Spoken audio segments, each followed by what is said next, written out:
নমস্কার, আশা করি তোমরা প্রত্যেকেই ভালো আছো। আমি মোটামুটি আছি। তবে অনেক দিন থেকে আমাদের বাড়ির সামনে সুন্দর একটা মন্দির তৈরি হইল, মানে অনেক দিন কাজ চললো। কাজ চলার পরে আজকে এই যে জন্মাষ্টমী, এই জন্মাষ্টমীতে এই মন্দির উদ্বোধন হয়। আর এই যে রাধা মাধব দেখতে পাচ্ছ বন্ধুরা, এই গোটা আমাদের পাড়াটা নিয়ে সুন্দর করে মাথায় নিয়ে ঘুরে বেড়াচ্ছে। কে ঘুরে বেড়াচ্ছে? ছেলেটা কে? ছেলেটার নাম হচ্ছে রিজু সরকার, বাবার নাম হচ্ছে বলাই সরকার। এই সুন্দর রাধা মাধবকে নিয়ে এত সুন্দর করে ঘুরে বেড়াচ্ছে আর এত ভালো লাগছে। প্রত্যেকের বাড়ি বাড়ি ঘুরছে আর দেখাচ্ছে রাধা মাধব। ও মা, রাধা মাধবের কথা বলতে গিয়ে আমার গাটা না শিংড়ে উঠলো। এই তো বলাই সরকার, এই সুন্দর ছেলেটা, উনি এই রাধা মাধবের মন্দিরটা স্থাপিত করলো। আর এখানে এই যে পুজো হচ্ছে, পুজো করতে মানে আমরা সবাই অঞ্জলি দিতে বসে পড়লাম। এই যে ব্রাহ্মণ বসে পড়েছে, আমরা এখন অঞ্জলি দেব, কারণ অঞ্জলি না দেওয়াটাই ঠিক। আজকে জন্মাষ্টমীর উপবাসও আছি সবাই। আর এত সুন্দর মন্দিরটা আর এত সুন্দর রাধা মাধব দেখতেই মন প্রাণ ভরে যায়।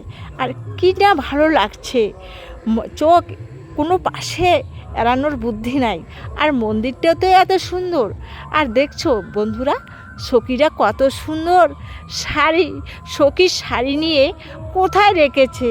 আর সখীগণ এই যে শাড়ি চাচ্ছে, দিচ্ছে না।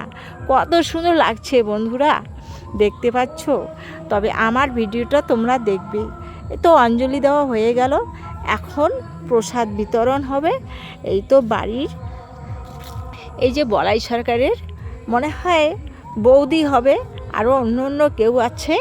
এখানে প্রসাদ এখন ব্যবস্থা করে সবাইকে প্রসাদ বিতরণ করে দিবে।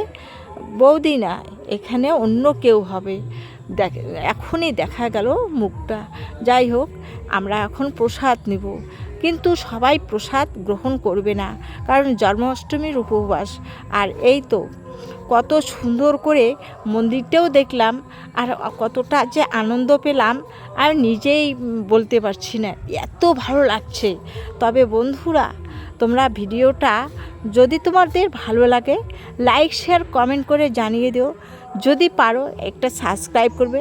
আর যারা আমার নতুন চ্যানেলে আছো, অবশ্যই একটা সাবস্ক্রাইব করে দিবে। তবে এই তো আমাদের সুন্দর মন্দিরখানা গঠিত হয়ে গেল।